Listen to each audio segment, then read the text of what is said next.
Hallelujah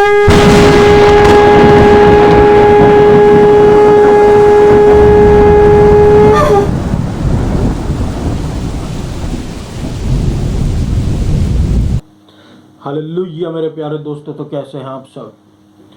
तो परमेश्वर का वचन कहता है, आज का दिन यहोवा ने बनाया है, हम इसमें आनंदित हो और हम इसमें मगन हो। डेली हम यीशु मसीह में मगन हो। आमीन, हालेलुया।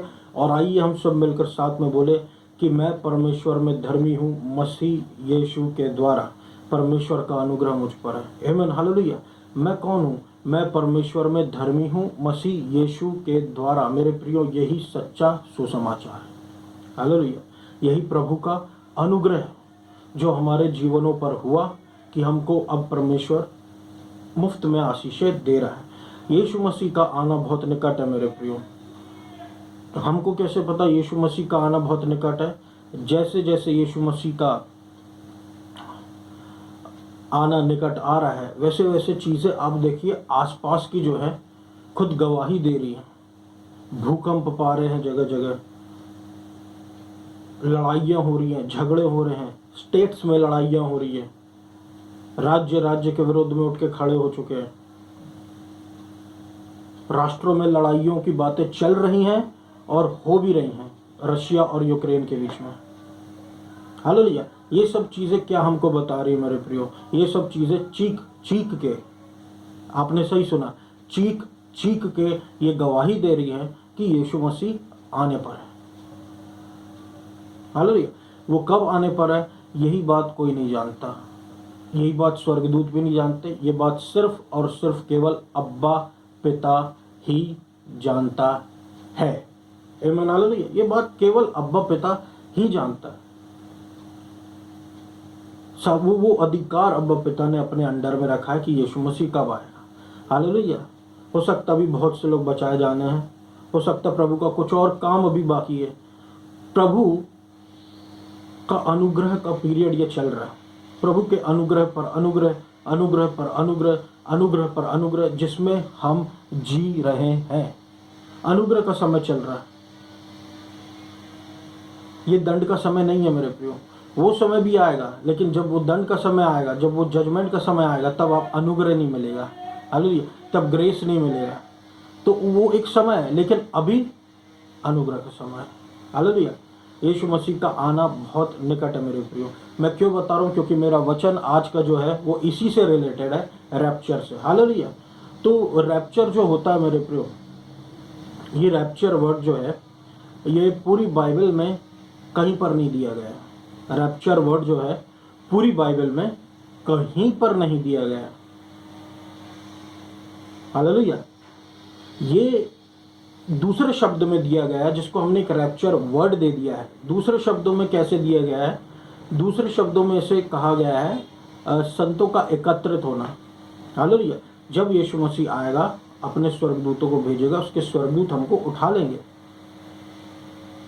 और हम यीशु मसीह से मिलेंगे। कहां पर? आसमान में। हालेलुया। हम यीशु मसीह से मिलेंगे कहां पर? आसमान में। हमसे पहले जो मसीह में सो गए वो उठेंगे, उसके बाद जो हम हैं प्रभु हमको उठा लेगा। क्यों हमको प्रभु क्यों उठा लेगा? क्योंकि हम वो संत है। हमने ऐसे क्या अच्छे काम कर दिया कि हम अपने आप को संत कह पाए? हमने कोई अच्छे काम नहीं किया। एक काम किया जिसके पीछे जो अब्बा पिता खुद चाहते हैं, जो परम पिता परमेश्वर खुद चाहते हैं, वो एक काम, यीशु मसीह को स्वीकार करना। जो यीशु मसीह को स्वीकार करेगा वो स्वर्गराज पाएगा। जो यीशु मसीह का इनकार करेगा उसका फल भोगेगा। और ये ऐसा होगा कि जो भी अभी मजाक में ले रहे हैं उनके साथ मजाक हो सकता है, जो सीरियसली ले रहे हैं वो इसका फल पाएंगे। आमीन, हालेलुया। इसलिए मैं कहता हूँ कि जैसे राजा दाऊद कहता है, आज का दिन यहोवा ने बनाया, हम इसमें आनंदित हो, हम इसमें मगन हो। आनंदित होइए और मगन होइए। किस लिए? क्योंकि यीशु मसीह आने वाला है। हालेलुया। आइए हम परमेश्वर के वचनों में से देखें कि परमेश्वर के वचन में इस बारे में क्या कहा गया है। और बहुत से जो शिक्षक है उन्होंने रैप्चर के विषय में क्या कहा है और उनकी क्या आइडियाज़ है दूसरों के बारे में, हम वो देखते हैं। उसके लिए 3 पॉइंट्स, 3 बिंदुएं मैंने एकत्रित किया हूँ, जिसमें से पहला ये कहता है कि जो रैप्चर है वो होगा 7 साल चालू होने से पहले। 7 साल यानी जो सताव के जो 7 साल है वो चालू होने से पहले रैप्चर हो जाएगा। एक बिंदु ये। दूसरा बिंदु ये कहता है कि ये होगा वो बहुत बड़े सताव के पहले 7 साल के बीच में कहीं। हालेलुया। एक कहता है 7 साल के पहले, एक कहता है 7 साल के बीच में कहीं, वो बड़े सताव के जस्ट पहले। 3.5 साल, तो हो सकता है वो 3.5 साल के बाद की बात कर रहे हो, और जो सताव वाले 3.5 साल है उनके शुरू होने के जस्ट पहले यीशु मसीह आके हमको उठा के ले जाएगा। हो सकता है उसके बारे में कह रहा हूँ। फिर एक कोई कहता है कि ये सताव के अंत में होगा, जब यीशु मसीह आएगा, आर्मागेडन का जो युद्ध होगा लड़के, ये तब होगा रैप्चर। एक जन ये कहता है। कहने का मतलब ये है मेरे प्रियो कि कोई भी ये नहीं कह सकता कि यीशु मसीह कब आएगा, तो तब तक आनंदित रहे, क्योंकि किसी को नहीं मालूम। और अगर कोई आपसे कहे कि मैं जानता हूँ यीशु मसीह कहाँ है, वो देखो वहाँ है, वो देखो वहाँ है, वो देखो पहाड़ पर है, आप विश्वास नहीं करना, क्योंकि यीशु मसीह अब सिर्फ और सिर्फ आसमान में आएगा। वो समय निकल चुका जब यीशु मसीह एक बच्चे के रूप में इस संसार में आया था, वो समय जा चुका। अब समय है यीशु मसीह के लौटने का। हालेलुया। यीशु मसीह आएगा, अपने समय पे आएगा। तब तक हम एक दूसरे से विचार बांटते रहे कि यीशु मसीह आने वाला, और उसी में आनंदित रहे।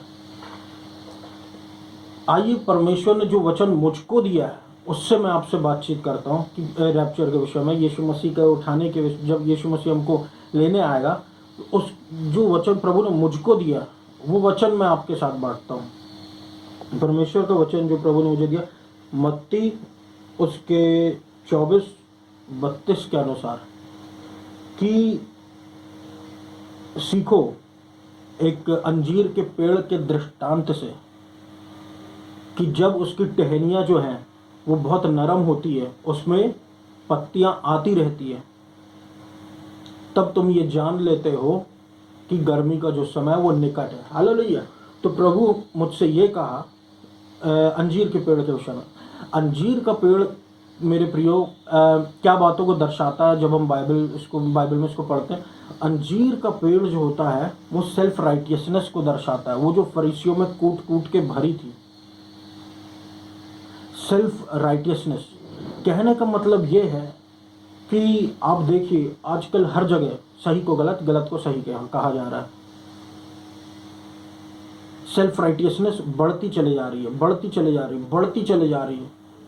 परमेश्वर ने कहा, seek ye first the kingdom of God and his righteousness. पहले स्वर्ग के राज्य को और उसकी धार्मिकता को खोजो, बाकी सारी चीजें यूं ही जोड़ दी जाएंगी।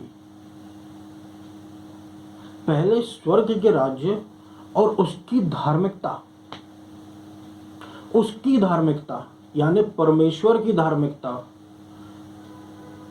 यीशु मसीह की धार्मिकता, हमारी नहीं। आज के समय में शत्रु ने चाल चला है कि हमको यीशु मसीह की धार्मिकता ना खोजते हुए हम अपनी धार्मिकता को ढूंढने लगे हैं। और अब हर जगह हम देख रहे हैं कि यहाँ तक कि अन्य जाति में भी आप हर जगह देखें, सेल्फ राइटियसनेस इंक्रीज हो रही है, बढ़ती चली जा रही है। तो आप यहाँ इस वचन से हम ये पता लगा सकते हैं कि अंजीर का पेड़ रिप्रेजेंट करता है एक प्रकार की सेल्फ राइटियसनेस को, और सेल्फ राइटियसनेस जो है वो बढ़ती चली जा रही है। इसका मतलब है यीशु मसीह के आना निकट है। प्रभु कह रहा है, अपनी धार्मिकता रिवील कर रहा है, अपने अनुग्रह को रिवील कर रहा है, अपनी आशीषें दे रहा है जिसके हम योग्य नहीं है, सिखा रहा है बातों को। प्रभु इस वचन से उन्हीं बातों को कह रहा है मेरे प्रियो कि हमको सावधान रहना सेल्फ राइटियसनेस से, और प्रभु यीशु मसीह की धार्मिकता के पीछे भागना, यीशु मसीह के पीछे भागना, यीशु मसीह को ऊंचा उठाना, यीशु मसीह की बातों को ऊंचा उठाना है, यीशु मसीह के चरित्र को ऊंचा उठाना है। हालेलुया। आगे जब हम देखते हैं मेरे प्रियो, परमेश्वर का वचन कहता है मत्ती अध्याय 25 उसके 40 और 41 उसके वर्ष में हम देखते हैं कि दो पुरुष रहेंगे, फील्ड में काम करते रहेंगे, उसमें से एक उठा लिया जाएगा, एक छोड़ दिया जाएगा। दो स्त्रियां रहेंगी, आटा पीसती रहेंगी चक्की में, एक उठा ली जाएगी, एक छोड़ दी जाएगी। जहाँ तक मैंने जब इसके बारे में सोच रहा था, तो जो बातें समझ में आई मेरे प्रियो, वो ये है कि यहाँ पर हम देखें कि दोनों जन सेम काम कर रहे हैं। आइए हम उदाहरण के रूप में ले, मान लीजिए दोनों जन परमेश्वर का काम कर रहे हैं। फील्ड में वो प्रभु का काम कर रहे हैं, चक्की में वो प्रभु का काम कर रहे हैं। अब क्यों ऐसा कि जब दोनों प्रभु का काम कर रहे हैं तो प्रभु एक को उठा रहा है और एक को छोड़ दे रहा है? प्रभु क्या अन्यायी है? नहीं, प्रभु ने एक बात साफ साफ कही है मेरे प्रियो। आगे जाके जब हम पढ़ेंगे बाइबल में, जब हम पढ़ेंगे कि प्रभु एक जगह कहता है कि बहुत से लोग उस दिन मेरे पास, उस दिन, एक दिन है अपॉइंटेड, उस दिन मेरे पास आएंगे। हालेलुया। उस दिन मेरे पास आएंगे और मुझसे पूछेंगे, मुझसे बोलेंगे कि हे प्रभु, मैंने तेरे लिए ये किया, मैंने तेरे लिए भविष्यवाणी की, मैंने तेरे लिए बड़े बड़े काम किए, मैंने तेरे लिए किया, वो किया। और प्रभु कहेगा कि मेरे पास से चले जाओ, मैं तुमको नहीं जानता। इतनी बड़ी बात। एक जगह प्रभु ये कहता है, जब 70 चेलों को यीशु मसीह भेजता है, शुरुआत में जब 70 चेले आ गए थे तो यीशु मसीह ने उनको भेजा अलग अलग जगह, तो वो गए और जो बातें उनके साथ घटी, दुष्ट आत्माएं उनके सामने दंडवत झुक गई और लोगों को छोड़ के निकल गई। तो दुष्ट आत्मा उनके सामने सरेंडर कर दी। किनके सामने? जो 70 चेले उस समय बने थे। लेकिन आगे जब हम देखते हैं मेरे प्रियो कि वो जो 70 चेले जब यीशु मसीह के पास आते हैं आनंदित होकर, आनंद से भरकर, तब हम वहां पर देखते हैं कि यीशु मसीह ने एक बात साफ साफ कहा था कि इस बात पर आनंदित मत हो कि दुष्ट आत्माएं भी तुम्हारे सामने घुटने टेक रही हैं, बल्कि इस बात पर आनंदित हो कि तुम्हारा नाम स्वर्ग राज्य में जीवन की पुस्तक में लिखा है। इस बात पर आनंदित हो। तो हम इस बात पर आनंदित हो मेरे प्रियो कि हमारा जो नाम है वो स्वर्ग राज्य की जीवन की पुस्तक में दर्ज है। आमीन, हालेलुया। दर्ज है। स्वर्ग के लोग हमको जानते हैं। हालेलुया। स्वर्ग राज्य में दर्ज है हमारा नाम जीवन की पुस्तक में। इसलिए आप देखें, एक को प्रभु उठा दे रहा है, एक को प्रभु छोड़ दे रहा है। ऐसा क्यों? क्योंकि प्रभु जानता कौन सेव्ड है, कौन अनसेव्ड है। भले ही वो प्रभु का काम क्यों ना कर रहा है, भले ही वो प्रभु का काम जो प्रभु का दिखता है क्यों ना कर रहे हो, प्रभु ने उनको छोड़ दिया और जो प्रभु के उनको अपने साथ ले गया। ठीक वैसे जैसे 5 कुंवारी, 5 बुद्धिमान कुंवारी और 5 मूर्ख कुंवारी, इनके विषय में प्रभु ने हमको बताया कि ये 10 एक साथ निकली थी। ये 10 के 10 एक साथ निकली थी। और जो बुद्धिमान कुंवारियाँ थी उनको बुद्धिमान इसलिए कहा गया है क्योंकि उन्होंने अपने पास एडेड ऑयल रख के गई थी। और जब उनको नींद लगी, जब उठी, जब यीशु मसीह आया उनको ले गया। क्यों? क्योंकि उनके पास एडेड ऑयल था। उससे उन्होंने अपना लैंप जलाया और यीशु मसीह के साथ चले गए। लेकिन मूर्ख स्त्रियों को मूर्ख इसलिए कहा गया क्योंकि उन्होंने पहले से तैयारी नहीं की। मेरे हिसाब से मेरे प्रियो, तैयार होना की शुरुआत प्रभु यीशु मसीह खुद कराता है। तैयार हम तभी हो सकते हैं जब पहले तो हम सेव्ड हो। वो सबसे बड़ी तैयारी है। अगर हम सेव्ड ही नहीं तो हम किस बात के लिए तैयार हैं? आप खुद सोचिए। शुरुआत हमारे जीवन की यीशु मसीह करता है, हमारे जीवन का अंत भी यीशु मसीह में है। शुरुआत हमारे जीवन की यीशु मसीह में, अंत भी यीशु मसीह में, बीच में है। तो सब कुछ तो यीशु मसीह हमारे लिए कर रहा है। हालेलुया। सब कुछ तो यीशु मसीह, तो मतलब जो हम सेव्ड हैं, शुरुआत हमारी वहीं से हुई है ना, हमारे नए जीवन की। यीशु मसीह हमारे जीवन की शुरुआत हो गया वहीं से। लेकिन ये जो इन कुंवारी जो छूट गई है, इनको प्रभु ने ऐसा इनके साथ डील किया मानो जैसे प्रभु उनको उनसे कोई मतलब नहीं, प्रभु जानता ही नहीं है। हालेलुया। तो इसलिए सतर्क रहें कि प्रभु जानता ही नहीं है। और ये हकीकत है कि बहुत से लोग आज जो प्रभु का काम कर रहे हैं, प्रभु उनको जानता ही नहीं है। हालेलुया, ये बाइबल कह रही मैंने। तो ऐसा होगा मेरे प्रियो कि जो प्रभु के चुने हुए, जो प्रभु के जो बचा हुए लोग हैं, संत हैं जो प्रभु के, वो उठा लिए जाएंगे। और बाकी जिन्होंने प्रभु को नहीं जाना या प्रभु को जान के प्रभु का तिरस्कार कर दिया है, यीशु मसीह को छोड़ दिया, मनुष्यों से डर के, इनसे डर के, उनसे डर के, उस दिन उनको पता चलेगा और वो रोएंगे। लेकिन तब देर हो चुकी होगी। उसके बाद भी समय, लेकिन तब देर हो चुकी होगी। हालेलुया, यीशु मसीह आएगा, हमको ले जाएगा। और ये हो के रहेगा, ये होना ही है, ये हो के रहेगा। संतों को यीशु मसीह ले जा के रहेगा। अपने लोगों को, चर्च को, जब तक यीशु मसीह यहाँ पर से नहीं उठा लेगा, उसके तब तक तबाही नहीं आ सकती मेरे प्रियो। अभी ये धरती जो है बहुत हद तक संभली हुई है, क्योंकि प्रभु के लोग इस धरती पर है। बहुत हद तक संभली हुई है। चीख पुकार रही है धरती। भूकंप क्या है? चीखना धरती का। और ये धरती जो है, ये परमेश्वर के पुत्रों के रिवील होने के लिए रुकी हुई है। और अब रिवील हो रहे, परमेश्वर के जो पुत्र है रिवील हो रहे हैं। हालेलुया, हमारे कारण ये बची हुई है। लेकिन मनुष्य के पापों के कारण ये चीख रही है, चिल्ला रही है। हालेलुया, तो ये सारी बातें सिर्फ इतना ही दर्शा रही है मेरे प्रियो कि ये पूरी पृथ्वी परमेश्वर ने मनुष्यों के लिए दी है।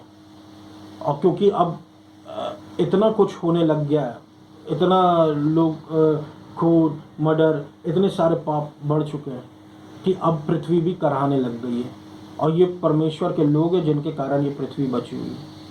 तो जिस दिन यीशु मसीह आएगा, हमको उठा के ले जाएगा। और जो बाइबल में लिखा है वो होना ही है। हालेलुया, जैसे हम नोवा के वचन, नोवा केस में देखते हैं। नोवा के केस में नोवा जो है वो धार्मिकता का प्रचारक था मेरे प्रियो। जो प्रभु ने उससे कहा, उसने एग्जैक्टली उतना ही किया। उसने बोट बनाई, उसने बड़ा एक जहाज बनाया। जितना मेजरमेंट्स परमेश्वर ने उसको दिए थे, उसने पूरा उतना ही बनाया। लोगों को बताता रहा कि प्रभु ने उसको बताया है, वो कर रहा है। लोग उसका मजाक उड़ाते रहे। जब समय आया, वो अपने परिवार समेत जहाज़ के अंदर चला गया। पानी गिरा और जितने लोग जहाज़ के अंदर थे वो सब के सब सेव्ड हो गए, सब के सब बच गए, क्योंकि वो जहाज़ के अंदर थे। जितने बाहर थे वो सब डूब गए, हंसने वाले जितने, सब कुछ। हालेलुया, तो ये हमारे ऊपर है मेरे प्रियो। आज हम यीशु मसीह के सुसमाचार का मजाक उड़ाता कोई, वो उसको उसका फल मिलेगा। लेकिन जिसने यीशु मसीह को स्वीकार किया, उसको उसका फल मिलेगा। हालेलुया, इसलिए जब तक यीशु मसीह नहीं आता, तब तक आइए यीशु मसीह के अनुग्रह को ऊंचा उठाते रहे। यीशु मसीह की धार्मिकता को खोजते रहे। मैं सेव्ड लोगों की बात कर रहा हूँ। यीशु मसीह की धार्मिकता को खोजते रहे। यीशु मसीह की धार्मिकता, हमारी नहीं। बोलते रहे, मैं मसीह में धर्मी हूँ, मसीह यीशु के द्वारा। मैं परमेश्वर में धर्मी हूँ, मसीह यीशु के द्वारा। हालेलुया, और क्या अच्छाई है हमें? सारी अच्छाई तो यीशु मसीह में। हालेलुया,